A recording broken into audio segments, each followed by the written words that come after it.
Olá, pessoal! Agora a nossa conversa vai ser sobre o Estado enquanto instituição, tá? Estamos no assunto teoria do Estado.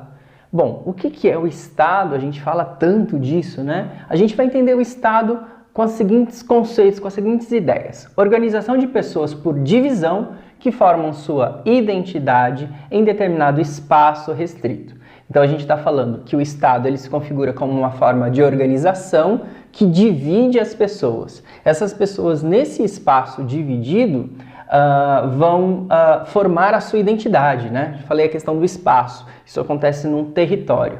Bom, o que define o Estado é o conceito de cidadania. O conceito de cidadania está ligado à ideia de nação, quem faz parte do povo, da nação que forma aquele Estado.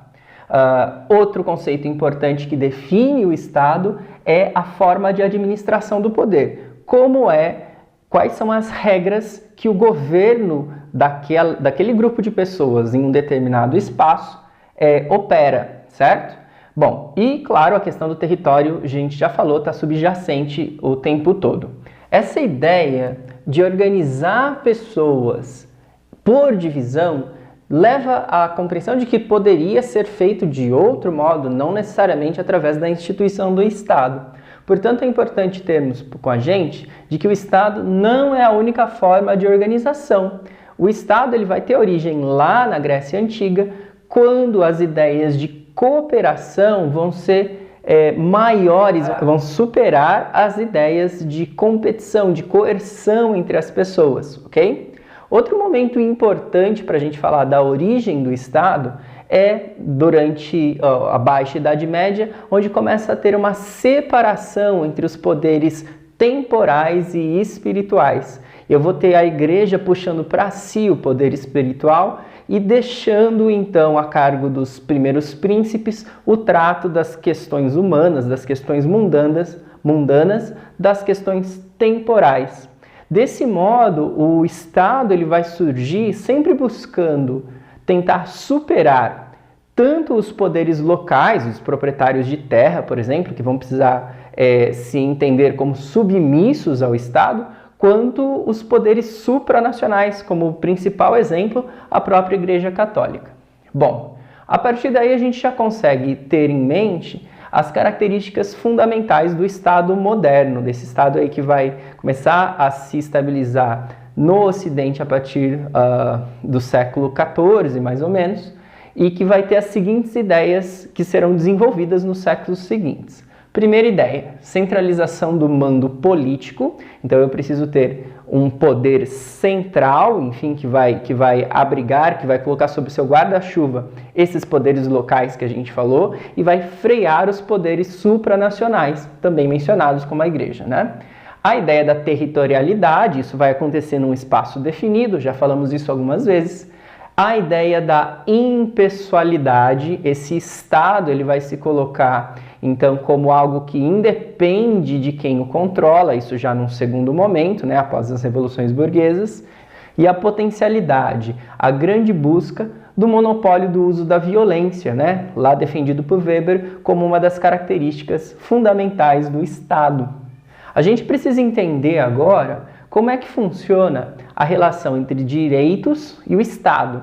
O Estado ele vai se tornar cada vez mais complexo porque o Estado ele vai somar camadas de direitos para as pessoas que ele abriga, até chegar agora ao Estado complexo, o Estado contemporâneo, o Estado moderno que nós vivemos hoje. Essa história vai começar com os direitos civis, que são quase que juntos, né, da origem do próprio Estado, lá no século XIV, como a gente falou anteriormente. Vou ter os direitos civis, que são aqueles que definem quem está dentro, quem está fora, conceito de cidadania, e também o livre trânsito dessas pessoas dentro daquele território, que é importante, como a gente viu, né? A parte econômica, nesse primeiro momento, ela não tinha uma relação com o povo. A economia era diretamente relacionada com o governante, no caso com os reis, nesse primeiro momento. Um pensador fundamental para a gente estudar essa época é Hobbes, ok? Bom, passamos para uma segunda camada de direitos que se assentam sobre os direitos civis, que são os direitos políticos, caracterizados aí, né, construídos ao longo do século XVIII. Agora eu tenho a saída do poder da mão daquele rei, do monarca absolutista até, passando para a noção de uma soberania popular, passando para a ideia de que agora não somos mais súditos, mas seremos cidadãos. A própria noção de cidadania, ela vai estar ligada a uma noção de humanidade, como a gente viu que acontece na proposta da Revolução Francesa. Aqui os principais nomes que nós temos são Locke e Adam Smith. Adam Smith é o cara que vai falar para a gente que a economia ela é maior que a política. Esses direitos políticos aqui é o que vão dar origem ao surgimento do Estado liberal, ok? Num próximo momento, nós temos aqui a camada dos direitos sociais sendo assentada sobre a estrutura estatal. Isso vai acontecer no século XX. E o Estado ele vai ser construído como uma instituição que deve buscar a geração de igualdade. Aquela igualdade que o Estado liberal falou que faria, liberdade, igualdade e fraternidade, ele acabou não fazendo. Surge uma alternativa a isso, que é o Estado socialista, a gente vai falar dele daqui a pouco, e o Estado liberal fala, eita, eu acho que a gente precisa reagir, a gente precisa criar direitos sociais, porque nós ficamos falhos nessa parte, nós falhamos nessa parte. E aí os direitos sociais serão trazidos para o Estado liberal, né, como uma reação à pressão, como uma reação do Estado socialista que tem isso em sua base, né? Bom, nesse aspecto, a economia aqui ela vai ser menor que a política. O principal nome para a gente pensar nessa época aqui é Keynes, ligado à área da economia, mas ele é o cara que vai falar contratem o trabalhador para abrir o buraco de manhã e fechar à tarde, mas o Estado tem que fazer isso, o Estado tem que contratar. O Estado ele é responsável por organizar, por dar condições de igualdade para o seu povo, para a sua população. Galera, agora é importante a gente entender a relação entre o Estado, esse que nós vivemos, que tem conexões diretas com a Revolução Francesa, com a Revolução Burguesa, que a gente entende como Estado liberal, e também duas tentativas, duas outras formas de Estado que modelaram o século XX, né? É importante dar uma olhada nisso. Quando a gente fala do Estado liberal, a gente tem a noção de que o povo ele é organizado em livre iniciativa. Se fôssemos um Estado socialista, nós contemplaríamos a luta de classe e a luta de classe deveria ser dirimida, desconstruída pelo papel do Estado. O Estado socialista ele vai desmontar a luta de classes colocando os desfavorecidos no comando desse Estado. Essa é a ideia fundamental. O Estado fascista ele vai considerar que as pessoas elas se organizam por corporações, cada um tem a sua parte, cada um deve fazer a sua parte para que o todo seja grande, para que o todo seja maior e cada pessoa é considerada como uma peça numa engrenagem, de modo que o Estado todo, que todo o organismo social funcione. No Estado liberal, nós temos a administração e a organização dessas pessoas mediadas pelo direito. Então eu tenho o Estado democrático de direito. Se fôssemos um Estado socialista, nós passaríamos por um tempo que deveria ser temporário. Na prática, a gente sabe que foi longo e foi o que levou ao problema do Estado socialista, mas passaríamos por um tempo de ditadura do proletariado, como eu falei, onde esses proletários estariam no comando e ao longo do tempo deveriam deixar essa posição para dar passagem ao comunismo. Bom, e no fascismo nós temos uma constante ditadura de Estado. O Estado é mais importante, o Estado é que deve ser defendido, né? A manutenção dessa estrutura ela vai ser constantemente defendida através da violência como centro fundamental de organização das relações de poder. Bom, o Estado liberal ele é contínuo. Ele é um processo, ele vai passando, tá? O Estado socialista, como eu falei, ele deveria ser transitório. Transitório porque ele se organiza enquanto um projeto, e um projeto tem começo, meio e fim, né? Então, o próprio Estado socialista teria o seu fim quando o projeto de execução do socialismo levasse ao comunismo. E aí o Estado acaba. Então, a gente não está dentro do nosso assunto. O Estado fascista, ele é construído com uma lógica de ser eterno. O Estado, como eu falei, é mais importante do que as pessoas, ok? E ele, então, ele vai ter toda uma construção política de se tornar cada vez maior, de se tornar eterno. No Estado liberal, nós nos organizamos politicamente, o sentido de organização política é através de partidos e classes. Nós somos organizados, somos uma sociedade de classe, pois somos capitalistas, e a representação dos interesses dessas classes se conformam através de partidos. No Estado socialista, essa organização seria diferente. O próprio Estado ele seria pelo povo, construído pelo povo e serviria aos interesses do povo, ok?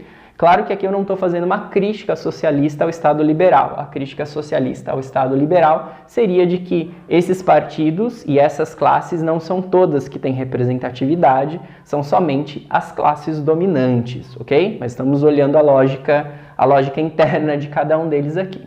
No Estado fascista, a ideia é que eu tenha justamente essas classes até reconhecidas, mas essas classes precisam ser obedientes. Volta a ideia da ditadura de Estado, volta a ideia do corporativismo para construir esse Estado eterno. Bom, vamos dar uma olhada nas teses de não existência do Estado.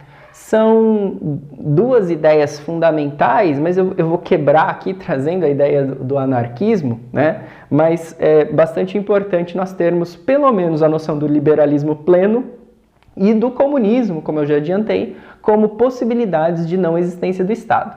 O liberalismo pleno, ele pensa o Estado como um atravancador das relações de liberdade do agente político e do agente econômico.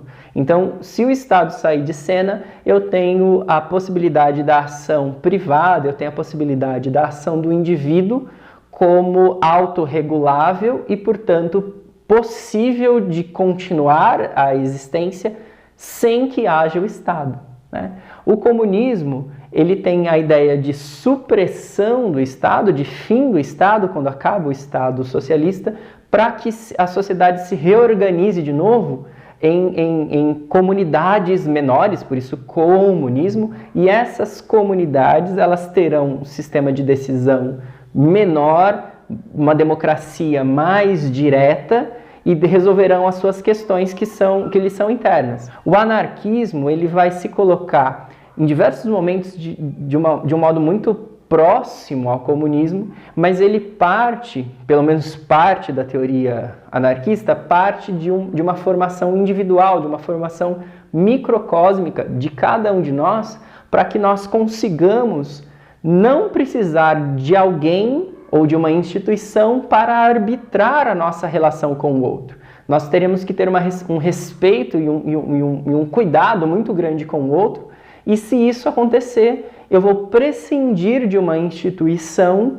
que faça esse arbítrio da relação entre as pessoas. Para o anarquismo, qualquer instituição, e principalmente o Estado, ela tem um caráter opressor, ok? E por isso deve ser suprimida, especialmente a partir do momento que nós nos formamos politicamente para respeitar o próximo, qualquer pessoa.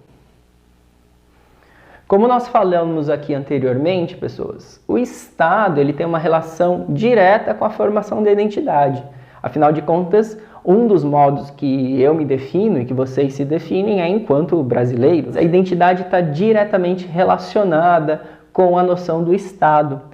Porém, essa identificação ela não resume 100% daquilo que nós somos, né? Falar que sou brasileiro não diz tudo o que eu sou. Então a cidadania ela tem alguns limites, né? Nós temos essa questão do limite da cidadania dentro do Estado de maneira muito clara, por exemplo, quando a gente olha a formação dos estados do continente africano, a formação dos estados no Oriente Médio, onde a questão da religião, por exemplo, é muito mais importante do que a cidadania. Eu vejo sunitas brigando, né, enfim, guerreando ali com os xiitas, e essa questão religiosa define muito mais a identidade deles, que até leva a um conflito, do que o fato de todos serem, por exemplo, iraquianos. Tudo bem? Torcedores de futebol, ninguém, quando vai brigar, infelizmente, isso acontece, não estou dizendo que isso é bom, mas ninguém fala assim, opa, eu não posso bater nele porque ele é um cidadão brasileiro, e um cidadão brasileiro tem os mesmos direitos que eu não quero apanhar, portanto eu não posso bater. Essa noção legal da cidadania se perde em relação ali ao conflito entre dois times, enfim, opostos ali. O Estado é construção, criação e espelho da história. Essa é a ideia fundamental para a gente encerrar a nossa aula. O Estado, ele não é uma coisa eterna, ele é uma criação humana. E eu já brinquei com vocês, né? O Brasil não existe. O Brasil, ele apenas está dentro de nós. E se está dentro de nós, se ele é uma criação nossa, essa criação ela vai variar e ela vai mudar ao longo do tempo. E nós precisamos ter consciência disso, do que vai significar viver dentro do Estado.